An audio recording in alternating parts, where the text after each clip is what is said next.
Israel Iran யுத்தத்துல 3வது நாடு உள்ளுக்குள்ள வந்துருச்சு. அமெரிக்கா தான். வேற யாரு இப்போதைக்கு லிஸ்ட்ல இருந்தா, அமெரிக்கா உள்ளுக்குள்ள வந்து தாக்கியும் விட்டார்கள். இதுல வேடிக்கை என்ன அப்டின்னா, 2 வாரம் டைம் 2 வாரம் கழிச்சு தான் முடிவெடுப்பேன் அப்டின்னு ட்ரம்ப் சொன்னாரு. ஏலே நீயே தண்ணீல போய் எழுதிட்டு போயிறியா? ஏன்னா உன் பேச்ச அங்க தான் எழுதணும். நான் வந்தெல்லாம் எழுதிக்கிட்டு இருக்க முடியாது. நமக்கெல்லாம் நேரம் பத்தல. 1000 வேலை இருக்கு அப்டின்னு அப்பவே உலகமும் சொன்னுச்சு. நம்மளும் சொன்னோம். இன்னைக்கு அதான் நடந்திருக்கு. ஈரானோட 3 அணு நிலையங்கள நோக்கி பெரிய அளவு தாக்குதல். நல்ல ஒரு குண்டுவீச்சு விமானத்த கண்டுபிடிச்சாய்ங்க. கண்டுபிடிச்சப்பயே உலகம் உஷாராயிருக்கணும். ஏன் அப்டின்னா, கண்டுபிடிச்சவன் பொம்மை மாரி நிறுத்தி வைக்க மாட்டான்டா. அத வித்தும் தொலைய மாட்டான். எங்கேயாச்சும் பயன்படுத்த யுத்த களத்த ஓப்பன் பண்ணுவேன் அப்படின்னு. அது எல்லாரு கணக்கும் அந்த கணக்க நோக்கி போச்சு. ஆனா சீனாவ நோக்கி தான் போச்சு. ஆனா ஈரான் தான் டார்கெட் ஏமன்ல பிள்ளையார் சுழிய போட்டார்கள். புது ரக குண்டு பி-2பி குண்டுவீச்சு விமானத்த. அதுக்கடுத்து ஈரான்ல ஏறக்குறைய 3 விமானங்கள் பறந்ததாகவும், வெற்றிகரமா தன்னோட பயணத்த முடிச்சுட்டு ஈரானோட வான்வெளிய விட்டு தாண்டிருச்சுடோய்! அப்படின்னு சொல்லி பதிவ போட்டு போயிட்டாரு. அப்ப ஈரானுக்குள்ள போய் ஆப்பரேட் பண்ணியிருக்கார்கள். ஈரானோட ஏர் டிஃபென்ஸ் சிஸ்டம் என்ன பண்ணுச்சு அப்படிங்கிறத அவர்கள் தான் சொல்லணும். இல்ல இதோட ஸ்டெல்த் தொழில்நுட்பம் கண்ல மண்ண தூவி மாயாவி மாரி போயிட்டு வந்துருச்சா அப்படின்னு தெரியல. ஆனா 3 சைட்டுகள்லயும் வலுவா இவர்கள் கிட்ட மிகப்பெரிய ராட்சசனா ஊரு உலகம் பூரா வச்சு மிரட்டக்கூடிய பங்கர் பஸ்டர் குண்டு GBU-57 தூக்கிட்டு போய் போட்டாய்ங்க. அதுல பெரிய அளவுல அழிஞ்சு ஒழிஞ்சு போச்சு அப்படின்னு சொல்லி ட்ரம்ப் அறிவிச்சிருக்கார். ட்ரம்போட அறிவிப்புல ஒரு வேடிக்கை, வினோதம் அப்படிங்கிறது இருக்குது. என்ன அப்படின்னா, எப்பவும் போல மானே தேனே பொன்மானே அதுல போட்டாய்ங்க. அமெரிக்காவுக்கு தெரிஞ்ச மானே தேனே பொன்மானே என்ன?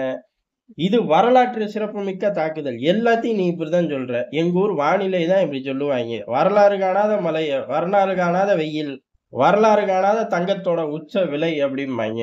ஆனா நீ ஒவ்வொரு தாக்குதலையும் இப்படித்தான் சொல்லுவ. வரலாற்று சிறப்பு, வரலாறு காணாதது அப்படின்னு. சரி சொல்லிட்டு போ அப்படின்னா, அடுத்த வரி அமெரிக்க, இஸ்ரேலுக்கு இது முக்கியமான சம்பவம் அப்படின்னு சொல்லியிருந்தா ஓகே. நன்மை பகைக்கும் அப்படின்னு சொல்லியிருந்தா ஓகே. ஆனா இந்த பையன் பொய்யத் தவிர வேற எதுவும் சொல்ல மாட்டானே. அமெரிக்க, இஸ்ரேல் உலகத்துக்கு இது நன்மை பயக்கும். முக்கியமான சம்பவத்த உங்களுக்காக நான் பண்ணிட்டேன் அப்டின்ட்டாரு. என்னைக்கியா நாங்க கேட்டோம்? ஈரான போய் தாக்கு. ஈரான் அணு ஆயுதத்த புடுங்கு. நாங்க என்னைக்கும் கேட்கவே இல்லையே. தீவிரவாதி பாகிஸ்தான் அணு ஆயுதத்த புடுங்குன்னு சொல்லாத நாள் இல்ல. அங்கெல்லாம் எட்டி பார்க்கல ட்ரம்ப். ஆப்போசிட்டா கூப்ட்டு வச்சு சோறு ஊட்டி விளையாண்டுகிட்டு இருக்கான். சரி கிடக்கட்டும்.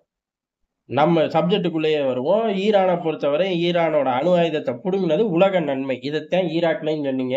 உலகத்துக்கே ஆபத்தான அழிவு ஆயுதங்கள் இருந்துச்சுன்னு. கடைசியில இல்ல அப்படின்னு சொன்னவன் மட்டும் பதவி விலகிட்டான்.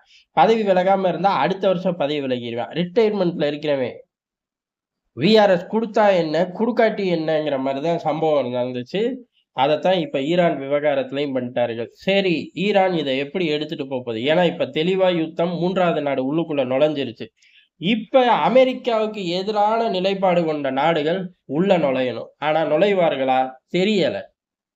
இன்னைக்கு ஈரான், நாளைக்கு நம்ம. அப்படி நாளைக்கு நம்ம வரக்கூடாது அப்படின்னா, இப்ப ட்ரில்லியன் கணக்குல கொண்டு போய் கொட்டுனதெல்லாம், அடுத்து இனாமா ட்ரில்லியன் கணக்குல குடுக்க வேண்டியது வரும் அப்படின்னு சொல்லி சுதாரிக்குமா மத்திய கிழக்குல இருந்து வளைகுடா உறை நாடுகள்? அப்படின்னு கேட்டா, அதுவும் தெரியல. இப்படி 2 தெரியாத விடை. யுத்தம் எப்படி போகும்? யுத்தம் ஈரான நகர்த்துற வேகத்துல தான் இருக்கு. ஈரான் அறிவிச்சிருச்சு. எந்த அளவுக்கு அப்டின்னா, அவர்கள் முதல்ல டேமேஜ் எவ்வளோன்னு அறிவிச்சிருக்காரு. அதாவது என்ட்ரி, எக்ஸிட் மட்டும் தான்டா சேதாரம். மத்தபடி ஒண்ணும் சேதாரம் இல்லைன்ட்டார்கள். ஆனா, GBU-57 குண்டு அப்படிங்கிறது ஏறக்குறைய கீழ உள்ள எல்லாத்தையும் தொலைச்சு எரிஞ்சிரும்.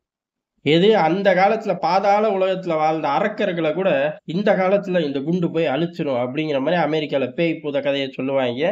ராணுவ வட்டாரத்திலயும் இது ஒரு மைலேஜ் எடுக்கக்கூடிய குண்டு தான். எப்படி என்ட்ரி, எக்ஸிட் மட்டும் மாட்டுச்சு? இதுதான் இப்ப தெர்ல. ஒருவேளை என்ட்ரி, எக்ஸிட்ட மட்டும் குறி வச்சு உள்ள உள்ளவன் உள்ளயே இரு, வெளியில உள்ளவன் வெளியிலேயே இருன்னு மட்டும் சம்பவத்த பண்ணுவோம்னு அமெரிக்கா செஞ்சுச்சோ? ஏன்னா, அங்க உள்ள அணுக்கசிவெல்லாம் ஏற்பட்டுச்சு அப்டின்னா, உலகம் தாங்காதுன்னு கூட பிளான் பண்ணி செஞ்சிருப்பாய்ங்க. "ஏலே நீ அமெரிக்காக்கு மைலேஜா பேசாதடா" அப்படின்னு கீழ வந்து திட்டக்கூடாது. நடந்திருக்கலாம். ஏன்னா, இவன் அறிக்கை விடுறான் என்ட்ரி, எக்ஸிட் அப்படின்னு. அவன் வந்து நான் அழிச்சு புட்டேன். உலகமே நல்லா இரு, சந்தோஷமா இரு. தீபாவளிய முன்கூட்டியே கொண்டாடு அப்படிங்கிறான். போனஸ் போட்டா நாங்களும் கொண்டாடுறோம். கேட்டு கீது தொலைச்சிறாதீங்க. அள்ளி வீசிருவாய்ங்க டாலர. அதுக்கப்புறம் வரக்கூடிய பிரச்சனைகள் அப்படிங்கிறது தனியா கிடக்கும். அது கிடக்கட்டும். என்ட்ரி, எக்ஸிட் மட்டும் தான் இப்போதைக்கு சேதாரம். பெரிய அளவு டேமேஜ் இல்ல. அணுக்கசிவு இல்ல அப்படின்னு சொல்லி ஈரான் மீடியா அறிவிச்சிருக்கு. இது அறிவிச்ச கையோட அவர்கள் அமெரிக்காவோட ஆட்கள், அமெரிக்காவோட அசட் இந்த பகுதியில மத்திய கிழக்குல இருந்து வளைகுடா வரையும் நிம்மதியா ஒரு நிமிஷம் இருக்க முடியாதுடா அப்படின்னு சொல்லி மிரட்டல் விடுத்திருக்கார்கள். அமெரிக்காவோட பேஸ் ஈரானை சுத்தி என்னெல்லாம் இருக்குமோ அதை அவர்களோட தொலைக்காட்சியில இந்த நியூஸ் ஃபீட் ஆகும்போது ஆட்டோமேட்டிக்கா அந்த ஃபுட்டேஜை ரவுண்டா அப்படி டிஸ்ப்ளே பண்ணி விட்டுருக்கார்கள். காரணம் என்ன அப்படின்னா, இதுதான் எங்களோட பிரைம் டார்கெட் அப்படின்னு. இங்கதான் அமெரிக்காவை ஈரானால வழிக்கு கொண்டு வர முடியுமா அப்படிங்கிற ஒரு கேள்வி இருக்கு. இந்த பேஸ்கள் அப்படிங்கிறது பாதுகாக்கப்படும்.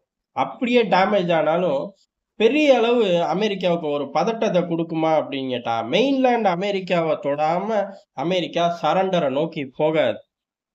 அடிப்பான், குதிப்பான், பதறுவான். இது பூரா வேற கதை. பொதுவாவே ஒரு நாடு சரண்டர் ஆகணும் அப்படின்னா, அவர்களோட நிலப்பரப்பு ஆபத்துல இருக்கணும். அப்பதான் சரண்டர் ஆவான். இப்ப இஸ்ரேல் கூட துடிக்கிறதுக்கு என்ன காரணம்? ஏலே நீ வந்து தொலைடா, இல்ல என்னை முடிச்சு புடுவான் என் நாட்டுக்கு அப்படின்னு பெஞ்சமின் நெதன்யாகு ஓப்பனா அறிவிச்சதுக்கு என்ன காரணம்? இஸ்ரேலோட மெயின்லேண்ட் பெரிய அளவுல அயன் டோம் சிஸ்டங்களால காக்கப்பட்டுச்சு. ஆனா இப்ப அப்படி கிடையாது.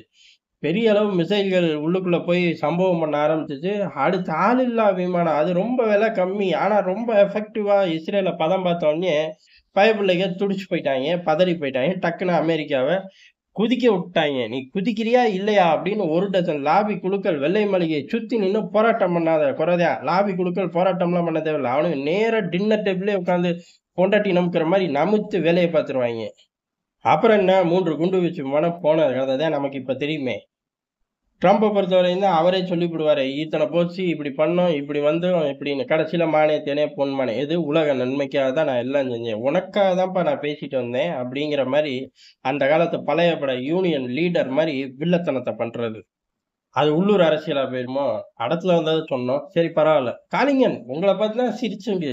எந்த சிரிப்பு அந்த ஐ லவ் யூ எல்லாம் உங்களை பார்த்துதான். இப்படி எடுத்துக்கிட்டா சிரிப்பா போயிருமா? போட்டோ. இதுக்கும் வந்து இப்ப சொல்றார்கள். நம்ம ஆட்களுக்கு எப்பயுமே நம்மள குறை சொல்றதே வேலையா போச்சப்பா. ஏலே எவ்வளவு பதட்டமான நியூஸ நீ வேடிக்கை காட்டிக்கிட்டு இருக்க? நான் பதட்டமா சொன்னா மட்டும் ட்ரம்ப் தாக்குறத நிறுத்தி விடுவாரா என்ன? கெட்ட செய்தி சொல்றதை விட்டு நம்மள்ட்ட பேச ஆரம்பிச்சிட்டேன். சரி, இப்ப அமெரிக்கா தப்புமா? 1000 கேள்விகள். பதில் கிடைக்குமா? கிடைக்காதுங்கிற மாதிரி அமெரிக்கா தப்பாது. ஈரான் தப்புமா? அதான் இங்க முக்கியம். அமெரிக்கா மெயின்லேண்ட்ல ஈரான் தாக்க போறது இல்ல. அமெரிக்க பேஸுகள் அப்படிங்கறது தாக்கும்போது அமெரிக்கா எப்படி ரியாக்ட் பண்ணுவோம் அப்படிங்கறத பொறுத்து இருக்கு.